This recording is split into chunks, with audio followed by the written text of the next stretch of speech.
আমি আল্লাহ। ওই দিন কিয়ামতের ময়দানে আমি আল্লাহর ছাড়া আর কারো কোনো রাজত্ব থাকবে না। ওই দিন বেঈমানের কথা বলবে, আল্লাহ নামাজ পড়ি নাই, তোমাকে দেখি নাই এই জন্য করি নাই, নবীকে দেখি নাই এই জন্য করি নাই। আবার বেঈমানেরা কিছু কিছু সন্তানেরা ডাক দিয়ে বলবে, আল্লাহ নামাজ পড়ি নাই, আমার মা বাবা আমার পড়ায় নাই।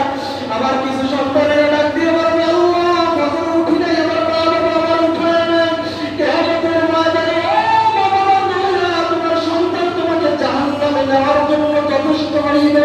এই জন্য নিজের সন্তানকে নিজে গুছায় উঠাইতে হইবে।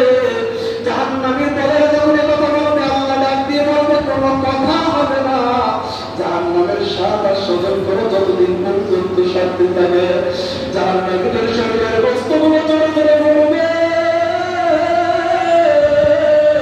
জাহান্নামের মধ্যে এমন পশু প্রাণী রয়েছে, এরকমের নবী আমার বলে সাহাবীরা শোনো, জাহান্নামের মধ্যে বিশ্বগুলো শরীরের বস্তুগুলো চিবিয়ে চিবিয়ে খাইবে।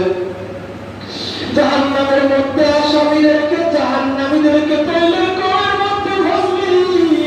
জাহান্নামীদের কড়ার সাথে চিকেন লাগায় কড়া লাগায় জাহান্নামের আগুনের মধ্যে টানবে। জাহান্নামীদের চোখের পানির কারণে জাহান্নামের মধ্যে প্লাবন সৃষ্টি হয়ে যাইবে।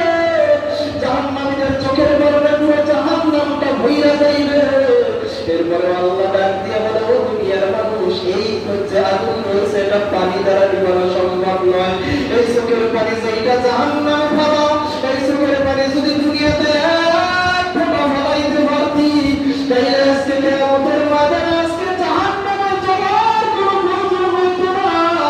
এই যে পরিমাণে চোখের পানি ফেলাইছে, 1,00,000 মাইলের পথ যদি দুনিয়াতে ফেলাইয়া এরপরে আমি আল্লাহর সাথে কান্না করতে পারতি, আমি আল্লাহ তোর জীবনের গুনাহগুলো মাফ করে দিতাম, তোর জন্য জাহান্নামটারে হারাম কইরা জান্নাতটা ওয়াজিব কইরা দিতাম। আল্লাহকে ডাক দিয়ে বলে, শয়তান আমার শয়তান বানাইছে, আদমের সিজদা দেই নাই এই জন্য। কার সিজদা দেয় নাই? আদমের সিজদা দেই নাই এই জন্য শয়তান বানাইছে রব্বুল আলামিন।